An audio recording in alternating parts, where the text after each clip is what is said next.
Hare Krishna, welcome to another episode of Unmute with Brainy Mama. आजकल हमारे बीच में जन्माष्टमी का माहौल छाया हुआ है। हम सब बात कर रहे हैं मुरली बजैया माखन चोर के बारे में, उनकी नटखट लीलाओं के बारे में। तो आज हमारे साथ बहुत स्पेशल गेस्ट हैं जो इस्कॉन से हैं और हमें उनके बारे में बताएंगे। मैं हूँ आपकी होस्ट और दोस्त गुरप्रीत और मैं हूँ श्रुति। ब्रेनी मामा हमें एक अच्छी जर्नी पे ले आई है, एक स्पिरिचुअल जर्नी पे। सो आज हमारे साथ जुड़े हुए हैं केशव मुरारी जी, जो कि अध्यक्ष हैं रोहिणी इस्कॉन मंदिर के। इसके साथ साथ वो इस्कॉन आईसीसी के सेक्रेटरी भी है। हमारे बहुत सारे डाउट्स क्लियर करेंगे और हमें बताएंगे कि बच्चों में स्पिरिचुअलिटी और बड़ों में स्पिरिचुअलिटी हम कैसे लेकर आए। तो आइए जानते हैं उनसे कृष्ण लीलाओं के बारे में, इस्कॉन मंदिर के बारे में, और कैसे हम इनकी प्रीचिंग्स अपनी लाइफ में लेकर आ सकते हैं। हरे कृष्ण। हरे कृष्ण। हरे कृष्ण। हरे कृष्ण। तो प्रभु जी, आपका और इस्कॉन का रिश्ता कितना पुराना है और आप इसमें कैसे आए? इस्कॉन और मेरा रिश्ता लगभग 30 वर्ष पुराना है। अच्छा। जब मैं फर्स्ट ईयर कर रहा था 1995 में, तब मेरा एक फ्रेंड जो मेरा जिम में फ्रेंड बना था, वही मुझे इस्कॉन लेकर आया। और आज 2025 है, तो 30 साल हो गए पूरे। तो 30 साल से मैं इस्कॉन से जुड़ा हूँ। पहले 10 साल में घर से आना जाना मंदिर के लिए करता था और कॉर्पोरेट में और कई जगहों पे सर्विस भी कर रहा था और आरएसएस जैसे संगठनों से जुड़ा हुआ था। लेकिन उसके 8 से 9-10 साल के बाद फिर मैंने डिसाइड किया कि मुझे इस्कॉन में लाइफ डेडिकेट करना चाहिए। पिछले 20 साल से मैं सेलिब्रेट लाइफ इस्कॉन में जी रहा हूँ। अच्छा। इतनी बड़ी डिवोशन है आपकी। इस्कॉन की जो प्रीचिंग्स हैं वो मेन हिंदू स्ट्रीम से कैसे डिफरेंट है? वैसे तो हिंदुइज्म बोला जाता है, जो भारतवर्ष में रहने वाले लोग हैं इनको हिंदू रहने वाले लोगों के नाम से पुकारा जाता है। और हमारी जो प्रीचिंग है, ऑब्वियसली क्योंकि भारतीय हैं, हिंदू हैं, तो हिंदूवादी ही फिलॉसफी है हमारी। लेकिन क्योंकि हम भगवद गीता और भागवतम के आधार पर देखते हैं, तो हमारी जो डेजिग्नेशन है, जो हमारी रियल आइडेंटिटी है, वो सोल है, आत्मा। और ये हम आत्मा और परमात्मा के बेसिस पे प्रचार करते हैं पूरे संसार में। इसलिए हमारी प्रीचिंग थोड़ी सी दूसरे हिंदू धर्म के लोगों की तरह नहीं दिखाई देती, जो रिचुअल्स बेस्ड है, जो अनुष्ठान बेस्ड है या कर्मकांड बेस्ड है। हमारी प्रीचिंग टोटली डिवोशनल बेस्ड है और फिलॉसफी, सांख्य दर्शन, भक्ति योग, कर्म योग के आधार पर है, गीता और भागवत के आधार पे। और उसको ना केवल पढ़ना, उसको जीवन में उतारना। तो जब जीवन में उतारते हैं तो बिहेवियर और हैबिट्स चेंज हो जाती हैं। इसलिए हम लोग जो दूसरे रिचुअलिस्टिक और अनुष्ठानी लोग हैं उनसे अलग दिखते हैं और हिंदू धर्म से हिंदू धर्म ही पालन करते हैं। वही आभूषण, वही वेशभूषा, वही अटायर है, लेकिन फिलॉसफी क्योंकि कोर भगवद गीता और भागवतम की, इसलिए थोड़ा सा अलग दिखता होगा लोगों को कि ये लोग डिवोटेड ज़्यादा हैं। इसमें कर्म कांड जो है उसको हम कर्म योग के रूप में लेके करते हैं, इसलिए थोड़ा सा अलग दिखता है। तो जैसे प्रभु जी, हम देखते हैं कि इस्कॉन के साथ बहुत सारा यूथ जुड़ा हुआ है। जैसे जब आपने भी ज्वाइन करा, आप भी काफी यंग थे। तो ये भगवान जी खुद अपने डिवोटी चुनते हैं या ऐसी क्या चीज़ है इस्कॉन में कि यूथ खिंचा चला आता है? देखिए, सबसे पहले तो जिनकी हम डिवोशन कर रहे हैं वो भी यूथ हैं। अच्छा, बिल्कुल। वो खुद गोलोक धाम में कृष्ण जो है 16 साल के ही रहते हैं, उससे ऊपर कभी नहीं जाते। अच्छा। और उनके ऊपर समय का प्रभाव भी नहीं रहता, क्योंकि समय तो उनके अंडर में है। श्रीमती राधा रानी 14 साल की हैं गोलोक में, तो they are most young god. और इसलिए यूथ भगवान से इसलिए भी अट्रैक्टेड है क्योंकि वो सबसे यंग भगवान की सेवा में लगे हैं। दूसरा कि यूथ में क्यों डिवोशन ज़्यादा है या यूथ क्यों अट्रैक्ट होता है, क्योंकि हम यूथ में प्रीचिंग करते हैं। जनरली आप मंदिरों में देखोगे तो घर से सताए हुए लोग घर में टाइम पास करने के लिए, जब नहीं मिला तो घर में आ गए, मंडलियां बना ली, कीर्तन हो गए, फिल्मी सॉन्ग के बेस पर गाने हो गए, भजन हो गए। बूढ़े बुजुर्ग ताश खेलते नजर आएंगे, पार्कों में नजर आएंगे, लेकिन थोड़ा बहुत डिवोशन भी करते कभी कर नजर आएंगे। तो अगर हमारी टारगेट ऑडियंस वो होगी तो फिर उसी तरह के लोग जुड़ेंगे। ऐसा नहीं कि हमने उनको डिस्कार्ड कर दिया, उनको जोड़ना नहीं चाहते। हमें लगता है कि अगर किसी भी देश का यूथ अगर किसी पर्टिकुलर प्रोजेक्ट को अपने जीवन में उतारता है या डिवोशन को उतारता है या कोई भी चीज़ लेता है, तो बड़े बुजुर्ग लोग भी उससे सीखते हैं और छोटे बच्चे जिनका फ्यूचर ऐसा होने वाला है वो भी सीखते हैं। और किसी भी देश की बैकबोन यूथ ही है। तो हम देखते हैं कि हमारी प्रीचिंग ज़्यादातर कॉलेजेस में भी है, स्कूल्स में भी है, टेंपल में तो हर वैरायटी के लोग आ रहे हैं तो उनके लिए भी है। और यूथ के पास एनर्जी ज़्यादा है, ब्रेन काफ़ी अच्छा एक्टिव रहता है। और इस्कॉन जो है फिलॉसफी बेस्ड जो है क्या कहते हैं ऑर्गेनाइजेशन है। ऐसा नहीं कि बस मान लो, सुन लिया, कर लो, सेवा कर लो, है ना, जय जय करके कर रहे, नहीं। We have so many question answer sessions. Bhagavad Gita is based on question answer, Bhagavatam is based on question answer. तो आज के यूथ के पास बहुत सी क्वेरीज है। जब क्वेरीज उनकी सॉल्व हो जाती हैं, हर प्रकार की समस्याओं का समाधान मिल जाता है, उनके डाउट्स क्लियर हो जाते हैं, तो यूथ जो है बहुत इजीली जुड़ जाता है। अन्यथा जब उन्होंने अपने मम्मी पापा से पूछा, दादा दादी से पूछा, तो उन्होंने खाली चुप करा दिया, नहीं बेटा जितना कह रहे उतना करो, ऐसे क्वेश्चन नहीं करते, गुरु जी से क्वेश्चन नहीं करते। तो बच्चे बड़े फ्रस्ट्रेटेड रहते थे कि फिर हम कैसे करें भक्ति। तो जब इस्कॉन जैसा संस्था मार्केट में आई और पूरे उसने भगवत गीता और भागवतम को आगे रखकर लोगों के क्वेश्चन और जिज्ञासाओं का समाधान किया, तो आज यूथ सबसे ज्यादा कनेक्टेड है, गर्ल्स बहुत कनेक्टेड हैं, बच्चे कनेक्टेड हैं, और वो डिवोशन को सीरियसली ले रहे हैं लाइफ में। इसलिए जब कभी ओल्ड एज के लोग मंदिर आते हैं और वे देखते हैं 5 साल का बच्चा भी माला लेके घूम रहा है, 10 साल का बच्चा भी लेके घूम रहा है, और वो यूथ जो इस समय हुक्का पार्लर या गलत जगहों पे मिलता था, वो यूथ जो डिस्को पार्लर इन जगहों पे मिलता था, वो अब मंदिर में मिल रहा है और उससे ज्यादा आनंद यहाँ के कीर्तन में ले रहा है। यहाँ की क्लासेस, फिलोसॉफिकल अंडरस्टैंडिंग उनकी बढ़ती जा रही है और सीरियसली धोती कुर्ता पहनकर माला कर रहे हैं, तो फिर वो उनको भी अट्रैक्ट करता है। तो इसलिए youth is very much important factor. तो हमारा यूथ में प्रीचिंग है और सब तरह के लोग करते हैं। और मुझे ऐसे लगता है कि इस्कॉन में जैसे काफ़ी यूथ डिवोटीज भी हैं, जो प्रीचर्स हैं वो खुद ही यूथ हैं, तो ये बड़ा एक अट्रैक्शन है और इसकी वजह से भी ज़्यादा यूथ और भी कनेक्ट होता है, क्योंकि वो अपने रिलेटिव्स को, फ्रेंड सर्कल्स को आसपास मोटिवेट भी करते हैं। हाँ, और कन्विंस कर सकते हैं, क्योंकि पहले लोगों के पास क्वेश्चंस के आंसर नहीं थे। आज हमारा मंदिर में कोई व्यक्ति आता है और वो देखते हैं कि जी मेरे को प्रसाद चढ़ाना है, तो प्रसाद जब वो किसी हनुमान मंदिर में लेके जाता है तो हनुमान जी को भोग लगाता है। नो डाउट कि हनुमान जी उसको खुद नहीं लेंगे, वो पहले भगवान राम को भोग लगाएंगे।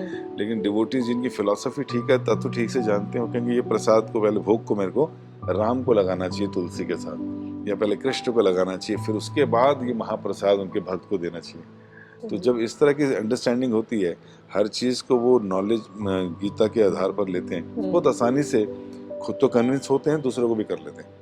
तो इसलिए नॉलेज बहुत जल्दी अट्रैक्ट करती है लोगों को। तो ये एक बड़ा रीजन है। आई थिंक वो जो क्लैरिटी आपने बताई है ना, कि हर सवाल का जब जवाब मिलने लग जाता है तो लोग फिर जुड़ने लग जाते हैं, क्योंकि उनको लगता है कि आप ब्लाइंडली फॉलो नहीं कर रहे हो, there is a logic behind everything. Yes, और यूथ लॉजिक को ही ज़्यादा एग्जैक्टली। और जिसके भी डाउट्स क्लियर हो गए, अब किसी के पास कोई क्वेश्चन ही नहीं है तो क्या करेगा, उसको एक्सेप्ट करना ही पड़ेगा। घर में तो ये बोलकर एक्सेप्ट नहीं करता था कि आपको मेरे बात की जवाब नहीं दिया, पहले भगवान दिखाओ तो मानूंगा।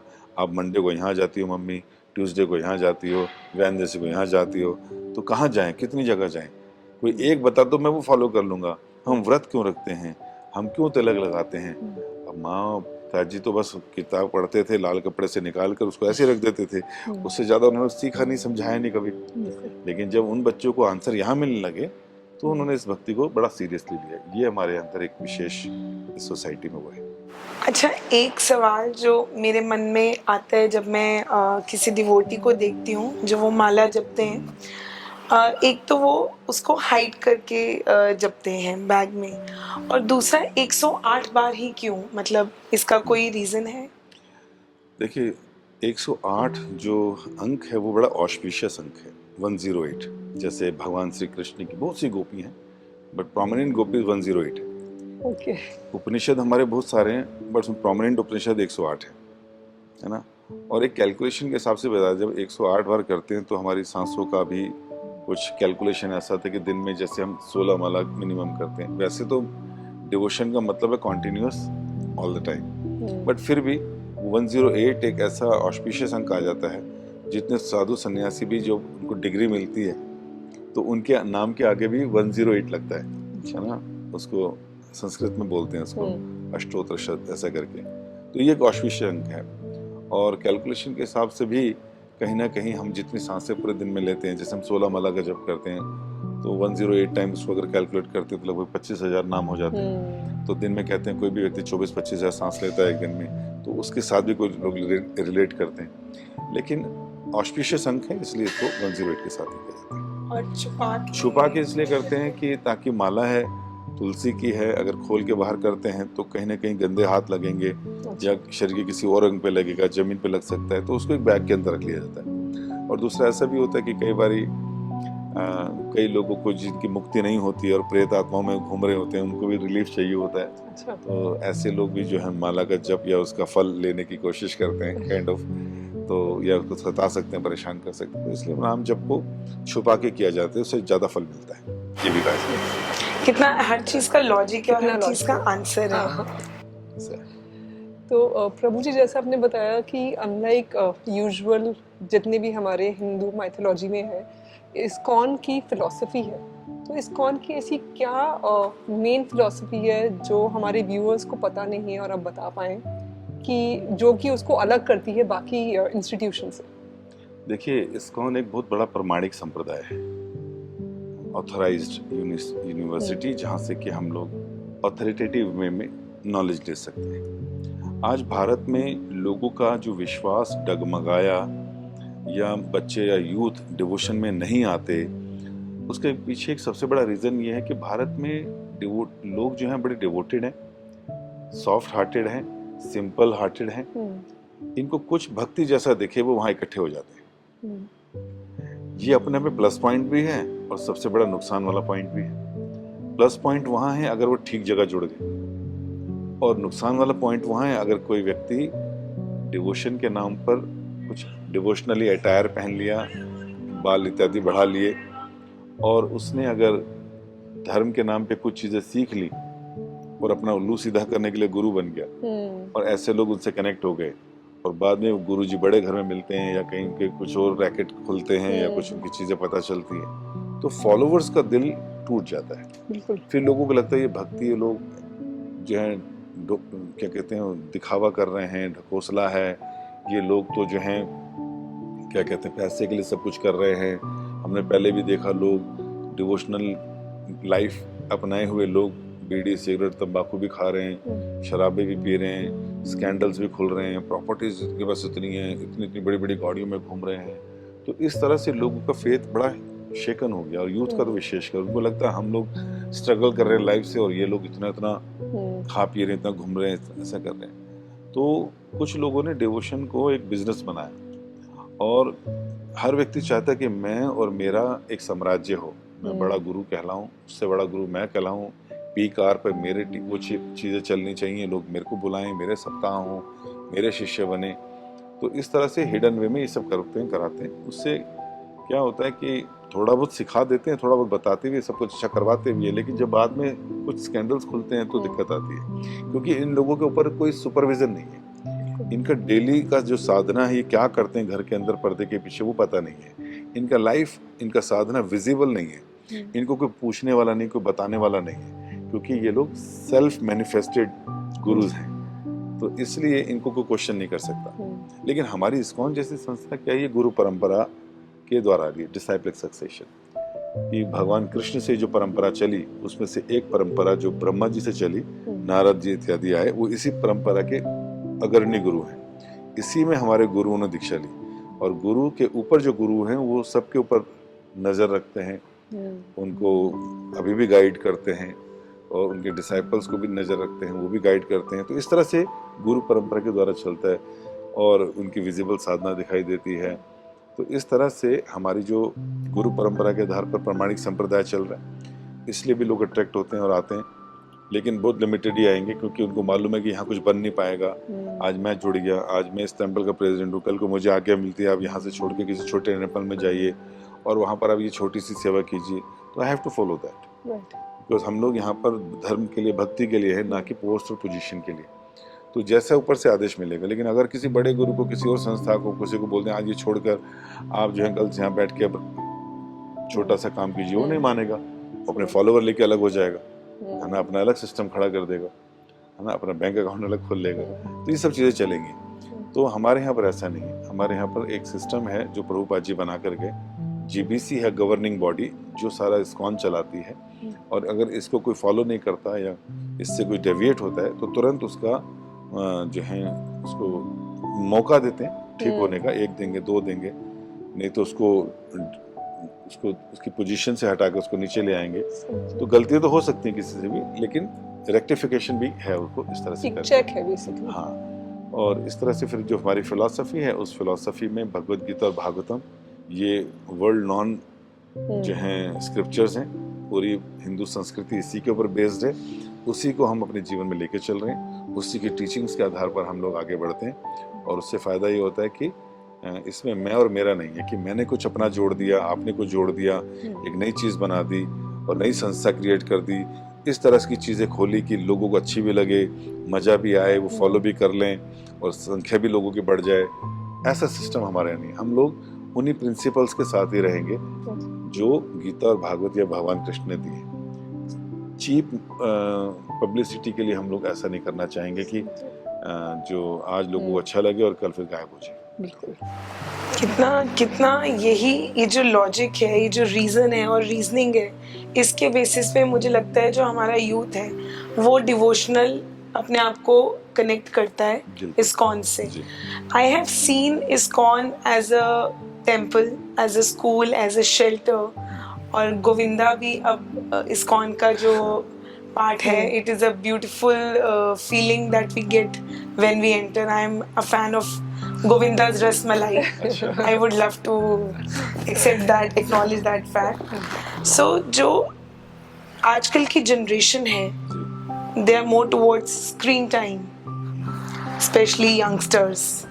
बहुत ज़्यादा gaming and mobile phone and reels, and उनके लिए कुछ इंस्पिरेशनल जो इस्कॉन कर रहा है और आगे भी करेगा। देखिए, हम लोग तो यही कर सकते हैं, और हमारे कई स्टार्स हैं, जैसे आपने नाम सुना होगा गौर गोपाल प्रभु का। हाँ जी। इज वेरी फेमस, वेरी, पूरे वर्ल्ड में उनके फॉलोअर्स हैं मिलियंस में। तो दुनिया उनसे अपने को कनेक्ट करती है, उनकी छोटी छोटी टीचिंग्स अपनी लाइफ में उतारती है, और बड़े बड़े सेलिब्रिटीज उनसे काउंसलिंग लेती है। उसी तरह हमारे एक और हैं स्टार अमोघ लीला प्रभु, है ना। अमोघ लीला प्रभु भी जो हैं आजकल के बच्चों के, आजकल के कॉलेज गोइंग स्टूडेंट्स की भाषा में रैप चिक और ऐसी भाषा का प्रयोग करके, हाँ, बोलते हैं ना, और इतने वाक पटुता इतनी अच्छी दी है भगवान को। कंप्यूटर साइंस के स्टूडेंट रहे हैं, IITian है। और इसके अलावा मैंने कहा कि उनके पास भगवद गीता भागवत का अच्छा नॉलेज है, तो वो आजकल की जनरेशन के हिसाब से बच्चों को अट्रैक्ट करते हैं, उनके क्वेश्चंस में जिज्ञासाओं के आंसर देते हैं, और इतने अच्छे ढंग से देते हैं कि यूथ कनेक्ट कर पाता है। तो हमारे पास भी ऐसे स्टार्स हैं। फिर हमको लगता है कि जो भी आजकल के ट्रेंड चल रहे हैं, तो इस्कॉन जो है उन ट्रेंड्स को एक चैलेंज के रूप में लेकर, एक फैसिलिटी के रूप में लेकर, एक टूल के रूप में लेकर काम करता है। तो अगर सारी दुनिया रील्स देख रही है तो डिवोटीज रील्स बनाते हैं, हम भी भगवान की रील्स बनाते हैं, सुंदर सुंदर लेक्चर्स की रील्स बनती हैं, कीर्तन की रील्स बनती हैं। तो इन एक्टिविटीज़ को हम भी शेयर करते हैं। फिर जो भी होता है, जैसे एक छोटी सी चीज़ है, आज एक भक्त ने महाअवतार नरसिंह मूवी बनाई, और एनिमेटेड मूवी थी, बहुत बड़ा चैलेंज था, उन्होंने अपना सारा कुछ बेच के एक मूवी बनाई।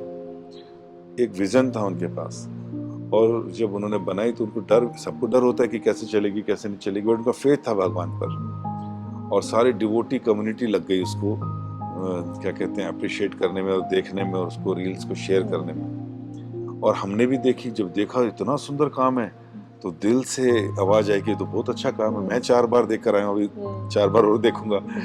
तो इतनी अच्छी मूवी बनी है, और आज बड़े बड़े स्टार्स भी उस मूवी को अप्रिशिएट कर रहे हैं, टेक्नोलॉजी को, एनिमेशंस को, उसकी थीम को, रिलीजियस पॉइंट को, कि भाई सारी चीज़ इसमें ऐड हुई है। तो इसलिए आप देख सकते हैं कि वही कम्युनिटी जो हमारे से जुड़ रही है, वो उसी टेक्नोलॉजी का, उसी रील्स का, उसी फ़ोन का इस्तेमाल करके लोगों को भगवान के करीब लाने की कोशिश कर रही है। और हमारी डिवोटीज जो हैं वो भी रील्स बना रहे हैं, फिलॉसफी के ऊपर बना रहे हैं। बहुत से बच्चे हैं, यंगस्टर्स हैं जो आज बड़े फेमस हैं, तो वो कर रहे हैं ताकि किसी ना किसी तरह जो स्क्रॉलिंग करते रहते हैं पूरा दिन, अचानक उनको लगे अरे यार ये बात तो बड़ी अच्छी लगी, कोई ऐसा क्लिक हो जाए मोमेंट, कोई ऐसी फिलोसफिकल बात उसको छू जाए और वो तुरंत भक्त बन सकता है। तो हमने देखा है कोविड के टाइम पर भी सारी दुनिया फ़ोन पर थी।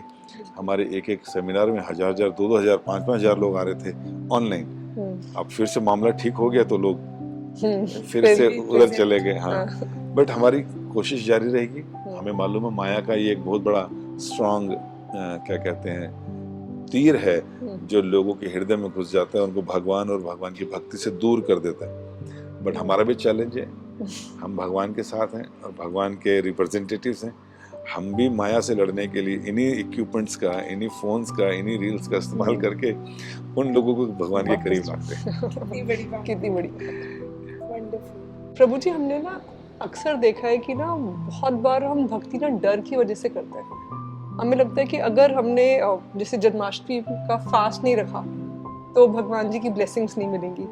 बहुत मतलब मेरा 8 साल का बेटा है, उसको चोट लगी, उसने बोला कि शायद मम्मा मैंने उस बच्चे को ना गंदा बोल दिया था, इसलिए गॉड ने मुझे पनिश करा है। तो हम भक्ति को फेथ ना समझकर हम डर से पूजा क्यों करना स्टार्ट करते हैं? देखिए, जो लोग बिल्कुल कुछ नहीं करते और कुछ करना नहीं चाहते, तो कई बार उन लोगों को डर ही दिखाया जाता है कि अगर आपने ये नहीं किया तो आपके साथ ये हो जाएगा, अगर आपने अच्छे कर्म नहीं किए तो आपको नरकों में जाना पड़ेगा और नरकों में ऐसे ऐसे ऐसे पिटाई होगी। व्यक्ति कहता है यार पीटने से अच्छा मैं कुछ कर लेता हूँ। तो कहीं ना कहीं कुछ ना करने से अच्छा है कि डर से कर रहा है।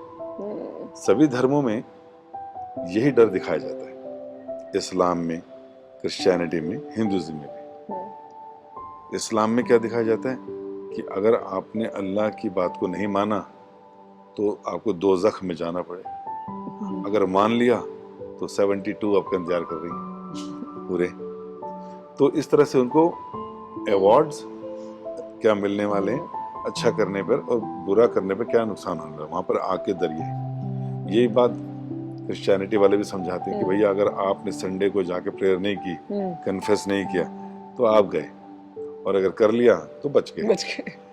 तो इस तरह से लोगों के दिमाग में डाला जाता है।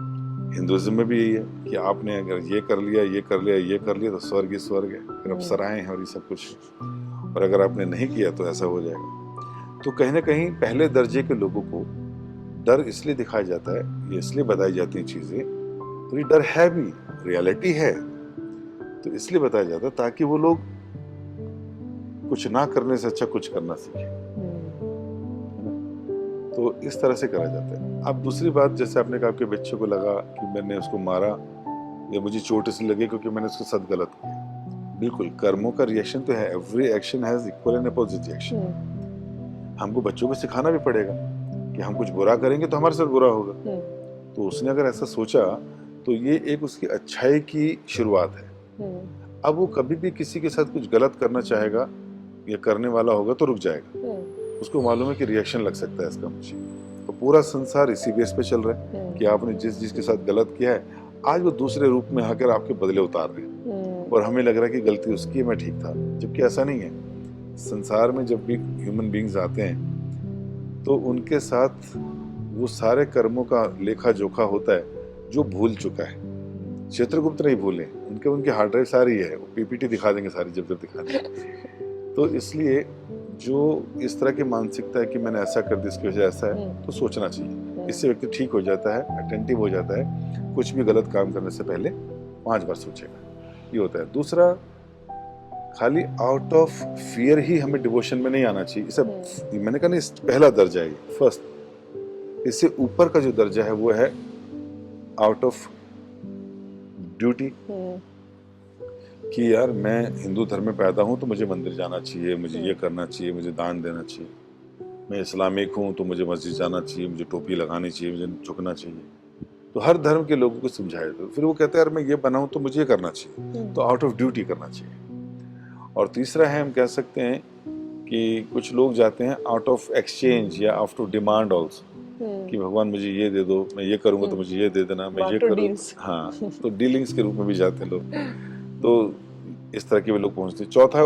चौथा more important is out of love. जब आप समझ गए कि हु एम आई, मैं कौन हूँ, what is my real identity, why am I here in this material world, और मुझे कब तक ये कर्मों का रिएक्शन लगता रहेगा, and who has created this universe, and who is God, वो कैसे दिखते हैं, कहाँ रहते हैं, उनसे मेरा रिलेशन क्या है, मैं कैसे, जब मैं उनके बारे में जानूंगा, समझूंगा, तो जिसके बारे में ज्यादा सुनते हैं तो उससे प्रेम हो जाता है। तो जब आप भगवान की लीलाएं सुनते हैं कि भगवान इतने दयालु हैं कि वो अपने भक्तों के, उनके डिवोशन को बहुत ज्यादा तवज्जो देते हैं, उनकी फीलिंग्स को बहुत जल्दी एक्सेप्ट कर लेते हैं, तो फिर व्यक्ति होल हार्टेडली उनसे प्रेम करने लगता है। और उनके साथ प्रेम में, तो फिर आउट ऑफ लव में, तो फिर अगर वो कुछ रूल्स रेगुलेशन नहीं भी फॉलो कर रहा एक्सटर्नली देखने पर, जिससे पहले हम डरते थे, लेकिन क्योंकि वो डिवोशन में पूरा है, फुल्ली डेडिकेटेड है, और भगवान उसको फीलिंग्स को एक्सेप्ट कर रहे हैं, तो कोई दिक्कत नहीं। फिर आउट ऑफ फियर कुछ नहीं होगा, वो आउट ऑफ लव कर रहा है और भगवान को उसका प्रेम पसंद है। तो हमें फियर से, फिर बिजनेस डीलिंग से, फिर आउट ऑफ ड्यूटी से बढ़कर लव की तरफ जाना चाहिए। तो पूरी जर्नी है ये। यहाँ जर्नी है। तो प्रभु जी, कई बार ऐसा भी होता है कि लगता है कि हमने कभी कुछ गलत नहीं करा, फिर हमें ऐसा फल क्यों मिला? क्योंकि हम खाली यही लाइफ देख रहे होते हैं, या पिछले कुछ साल देख रहे होते हैं। हमें अपना पुराना रिकॉर्ड नहीं मालूम। आपके पास या हमारे पास ऐसा कोई रिकॉर्ड नहीं है कि कितनी लाइफ हम लोग आ चुके हैं। और ह्यूमन बीइंग्स में जब आते हैं उसी के कर्मों का रिएक्शन लगता है। एनिमल्स में जब होते हैं तो नहीं लगता। वो भोग योनि है, उसमें हमको वो अपने आप एक पनिशमेंट है। तो जब पिछले जन्मों में जो करके आए हैं, ये करा है किसी के साथ, तो आज हमें उसका फल मिल रहा है। तो हो सकता है हमें याद ना हो, और हम बोल भी सकते, चैलेंज भी कर सकते, भगवान वाई मी, मुझे अब याद नहीं है, इस जन्म में सब कुछ ठीक कर रहा था, वाई अब ऐसा क्यों हो रहा है मेरे साथ। तो उसका सीधा सीधा शास्त्र भगवान ने दे दिए कि आप देख लो, उसमें लिखा है कि जिसने गलत किया होगा उसके साथ गलत होगा। तो फिर हमें भक्तों की संगति में रहकर ये समझना चाहिए कि क्यों मेरे साथ ऐसा हो रहा है, और कम से कम मैं आज अपनी भक्ति करके अपने रिएक्शंस को खत्म तो नहीं कर सकता, लेकिन छोटा कर सकता हूँ। आज अपने अच्छे कर्म करके मैं अपना कल सुधार सकता हूँ। तो ये जो है, मुझे लगता है कि मुझे जो भी समस्याएं आ रही हैं, it is just because of my Karma only. मेरी लाइफ में जो गलत हो रहा है, it is because of me only, और जो अच्छा रहा है, it is because of you only. अच्छा। हाँ, कि आप भगवान अच्छा कर रहे हैं मेरे साथ। एक स्टेज आती है कुंती महारानी जैसी, जो भगवान को इसलिए याद करती हैं, कहती हैं भगवान मुझे और दुख आए, और पनिशमेंट दीजिए, आप देखिए मेरे जीवन में क्या क्या हुआ। वो कहती हैं कि मेरे बच्चों को लाक्षागृह में आग लगाई गई, मेरे साथ मेरे बच्चों को जहर दिया गया, इतने बड़े युद्ध थोप दिए गए, सारा हमारा राज्य ले लिया गया। तो हम चाहती हैं कि मेरे पास और आए ऐसी प्रॉब्लम्स। तो क्यों ऐसी प्रॉब्लम्स हो रहे हैं? वो कहते हैं क्योंकि जब जब ऐसी प्रॉब्लम्स आती थी तो हम आपका नाम लेते थे, आपको याद करते थे, हमारा डिवोशन बढ़ जाता था, और आप हमेशा हमारी मदद करने के लिए आ जाते थे। तो ये जो रिलेशन है आपके साथ हमारा, ये बहुत अच्छा है। तो इसलिए और दुख आएंगे तो हम आपको और याद करेंगे, और इस तरह से। इसके लिए तो बहुत बड़ा दिल चाहिए प्रभु जी, ये बात बोलने के लिए। हाँ, तो इसलिए डिवोशन का जो है स्टेटस जब वहां पहुंचेगा, तो एक दिन ऐसे हम खुश होंगे कि जब हमारे पास ऐसी विपदा आएगी और हम तो भी खुश हैं। अब सोचिए क्या सा स्टेट ऑफ माइंड होगा उनका, जो इतने कष्ट आने पर भी खुश हैं। अच्छा प्रभु जी, हमने बच्चों की बात करी, तो बच्चे अक्सर ऐसी पूछते हैं कि जैसे हमारे छोटे बच्चे हैं 6 से 8 साल के बीच में, उनका यूजुअल क्वेश्चन होता है, मम्मा वर्ल्ड की सबसे बुरी बात क्या है और सबसे अच्छी बात क्या है? वेरी गुड, बड़ा अच्छा प्रश्न है। उनको बताना चाहिए वर्ल्ड का या पूरी लाइफ का सबसे बुरा मोमेंट या काम वो है जब हम भगवान को भूल जाएं। अगर आप भगवान को ही भूल गए तो आप एकदम मटेरियलिस्टिक लाइफ में आ गए कि this body is me, this world is mine, अब मैं जो मर्जी कर लूं, तो ये कार्मिक रिएक्शन की तरफ लग जाएंगे। तो भगवान को भूलना, डिवोटीज बताती हैं, सबसे बड़ा नुकसान है व्यक्ति का। और सबसे अच्छा मोमेंट क्या है? इसका ठीक वैसे कि जब हम भगवान को याद कर रहे हैं या भगवान के सामने हैं, उनका दर्शन कर रहे हैं, उनका नाम ले रहे हैं, उनकी कथा सुन रहे हैं, इससे अच्छा मोमेंट नहीं है पूरी लाइफ में। कितनी खूबसूरती से, कितनी सरलता से, with so much simplicity you have answered it. शास्त्रों में लिखा है, मैं तो बता, कहने का मतलब है कि ये है सबसे बड़ा। तो ये ऐसा प्रश्न, कन्वर्सेशन आती है चैतन्य चरितामृत में। राय रामानंद जी थे और स्वयं भगवान एक डिवोटी के रूप में आए थे, चैतन्य महाप्रभु के रूप में। वो उनसे क्वेश्चन कर रहे हैं, कहते हैं सबसे बुरा टाइम क्या है? कहते भगवान को भूल जाओ, सबसे बुरा टाइम। कहते सबसे अच्छा टाइम क्या है? कहते भगवान को याद कर लो, सबसे अच्छा टाइम। कहते व्यक्ति को जो है किसी का सबसे बड़ा नुकसान क्या है? कहते भक्तों से दूर चला जाए, सबसे बड़ा नुकसान है। क्योंकि अब भक्त जो हैं वो तो स्टोर हाउस है भगवान की भक्ति का, और जैसे ही आप स्टोर हाउस से दूर चले गए, सबसे बड़ा नुकसान हो गया। तो लेकिन हमें लगता है कि असली धन क्या है? मटेरियल वर्ल्ड की वेल्थ को कमाना सबसे बड़ा धन है। जबकि हमें पता चलेगा कि ये धन अगर अच्छी क्वालिटीज या गुणों के साथ नहीं है तो नुकसान करता है। तो इसलिए अगर हम लोग अपने बच्चों के लिए मेहनत करते हैं, अगर बच्चों के लिए हम लोगों ने अच्छी स्कूल में एडमिशन करा दिया और सम अदर हम उसके लिए मेहनत कर करके उसकी फीस भी दे रहे हैं, और हर स्कूल की फीस अलग होती है, कहीं 50,000 वाली भी है तो 1 लाख वाली भी है दिल्ली में, तो हमें लगता है हमने अपनी सारी जिम्मेवारी पूरी कर ली, यहाँ डलवा दिया, अब ये देखेंगे। दूसरा, हम कहते हैं उसकी हर चीज जब भी कुछ मांगे मैं बस वो दिला दूं उसको, ताकि मेरे बच्चों की आंखों में आंसू ना हो। मैं बहुत रोई हूँ अपनी माँ के सामने, मैंने थप्पड़ खाए हैं और मेरे पापा कहते नहीं है पैसे निकल जाए हाथ से। मैं अपने बच्चों के जीवन में ऐसा मोमेंट नहीं देखना चाहती। मैं लगता है मैं अच्छा पिता हूँ या मैं अच्छी माँ बन जाऊंगी इससे, इसलिए मुझे सारी चीजें पूरी करते हैं, है ना। इतना भी है कि मैंने खुद गहने नहीं पहने क्योंकि बाइक वाले छीन लेते हैं। दूसरा कारण ये भी है कि मैं चाहती थी कि बच्चों के लिए रख लूं, उनकी शादी में काम आएंगे। तीसरा, मैंने नमक के साथ रोटी खाई लेकिन पैसे बचा के एक प्लॉट खरीद लिया था, आज इतने करोड़ का हो गया, लेकिन अपने बच्चों को देके जाऊंगी, उसका भविष्य उज्जवल हो जाएगा। लेकिन सारी चीजें ठीक हैं, आपने बंगला, गाड़ी, मोटर, कार सब दे दी, माँ भी दे दी, है ना। लेकिन अगर किसी बंदर के हाथ में आप 2 धारी तलवार दे दो तेज, तो वो अपने को मारेगा, दूसरे को मारेगा, नुकसान तो अपने करेगा। ये सारी चीज हमें देनी चाहिए अगर हमारे पास है, लेकिन ये सारी चीजें बेकार बन जाती हैं अगर बिना संस्कारों के दो।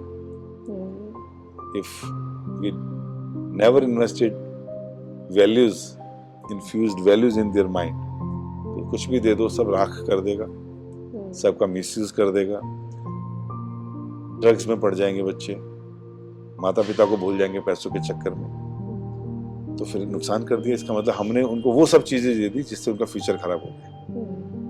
बेटर है ये सब मत दो, क्या दे दो?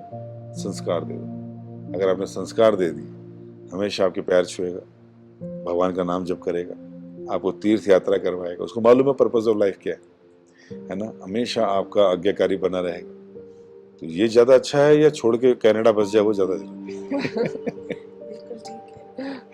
तो ये सब चीजें देनी चाहिए, लेकिन इससे ज्यादा इंपॉर्टेंट है संस्कार देना, वैल्यूज देना, जो हम भूल जाते हैं, जो भूले हुए हैं सारे, दिल्ली के सारे भूले हुए। तो प्रभु जी, जैसे अभी हम संस्कारों की बात कर रहे हैं, और हर फैमिली के ट्रेडिशंस, वैल्यूज बहुत डिफरेंट होते हैं, बट कौन से ऐसे संस्कार है जो हमें 101% irrespective of any caste, any family structure अपने बच्चों को देने ही चाहिए? बहुत अच्छा प्रश्न है और इसका बहुत अच्छा आंसर भी है। भारत में हर 2 किलोमीटर में language change, behaviour change, attire change, rituals change, और काफी कुछ चेंज आया था। और फिर वही समस्याएं हमारे घर में आती हैं। कई बार इंटरकास्ट मैरिज हो गई, तो कोई परांठे पसंद कर रहा है तो कोई साउथ इंडियन पसंद कर रहा है कि नहीं, तो उसी में कलह कलेश चल रहा है। और फिर बच्चे एक अलग ही ब्रीड तैयार हो रही है फिर घर में, तो वो कहाँ जाएंगे, क्या करेंगे। तो जो यूनिवर्सल हम बात करें कि यूनिवर्सल एक ऐसी चीज होनी चाहिए जो सबके लिए हो। तो आपको मालूम भगवत गीता को यूनिवर्सल बुक कहा गया। उसमें मेथड दिया कि पूरे विश्व में शांति कैसे होगी। तो उन्होंने कहा शांति होगी पूरे विश्व में अगर हम सब लोग भगवान श्री कृष्ण एक जो परम भगवान है उनके सब भक्त बन जाए। सारे शास्त्रों में भी यही लिखा है, चाहे वो इस्लामिक शास्त्र हो, चाहे क्रिश्चियन शास्त्र हो, चाहे सिखिज्म हो, चाहे हिंदुइज्म, हर जगह एक ही भगवान की बात की गई और वो वही।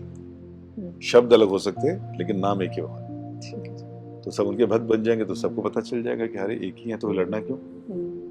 बहुत से मंत्र हैं, कुछ ये देते हैं, कुछ ये देते हैं, कुछ ये देते हैं। महामंत्र जब करें जो जन्म मृत्यु से बाहर निकाल देगा और आनंद देगा, तो हमें वो करना चाहिए। तो इस तरह से एक ही कर्म होना चाहिए, भगवान की सेवा। इस तरह से पूरे संसार में शांति आ जाएगी। यही ऐसी भक्तिवेदांत स्वामी प्रभुपाद विदेश जाकर यही सिखा के आए लोग। और आज पूरे विश्व में देखिए, आप अमेरिका जाइए, कनाडा जाइए, रशिया जाइए, चाइना जाइए, जापान जाइए, उज्बेकिस्तान, तजाकिस्तान, पाकिस्तान, भारत, किसी भी देश में जाइए, हर एक इस्कॉन सेंटर में घुस जाइए, वहां पर इंडियंस नहीं मिलेंगे, अमेरिकन मिलेंगे, कैनेडियन मिलेंगे, साउथ अफ्रीकन मिलेंगे, चाइनीज मिलेंगे। लेकिन कर क्या रहे? सुबह जल्दी उठते हैं, भगवान की आरती करते हैं, भगवान को भोग लगाकर खाते हैं, वैष्णव वेशभूषा पहनते हैं, गले में कंठी पहनते हैं और अपने बच्चों को भी वही सिखाते हैं। तो जो गीता में श्लोक लिखा है प्रभुपाद जी ने पूरा किया और आज पूरे संसार में वो कल्चर लोग अपने जीवन में उतार रहे हैं। तो अब कोई बंगाली हो, कोई पंजाबी हो, कोई बनिया हो, कोई उत्तराखंडी हो, लेकिन सबके लिए क्या है? एक ही मेथड है भगवान से प्रेम करने का, उसकी कोई लैंग्वेज नहीं। एक ही मंत्र है, चाहे वो चाइनीज जपे हरे कृष्ण, है ना, वो बोलते हैं हरे कृष्ण हरे कृष्ण, हरे राम राम राम हरे। रशियन हरे कृष्ण कृष्ण कृष्ण हरे हरे, हरे राम हरे राम। तो कोई किसी भी तरह जप रहा है लेकिन जप एक ही मंत्र है। तो जैसे आपने कहा कि अलग अलग टाइप के लोग हैं, घरों में अलग वैरायटी है, तो भगवत गीता एक यूनिवर्सल ग्रंथ है, वो घर में होना चाहिए, उसे पढ़ना चाहिए, उसमें दी गई टीचिंग्स को अपनाना चाहिए और जो वैष्णव बिहेवियर है जो हम बता रहे हैं, जो पूरे वर्ल्ड में चल रहा है, इसको अपनाना चाहिए। तो किसी को कोई कंफ्यूजन नहीं, कोई कॉन्फ्लिक्ट नहीं, कोई लड़ाई नहीं, कोई झगड़ा नहीं, सब एक्सेप्ट कर लेंगे। प्यार करना चाहिए भगवान से और एक दूसरे से। हाँ, और वो कब आएगा? जब ज्ञान हो जाएगा थोड़ा सा। जुड़े रहें हमारे साथ जानने के लिए इस्कॉन से रिलेटेड और भी इंटरेस्टिंग फैक्ट्स एंड बातें। Stay tuned for part 2।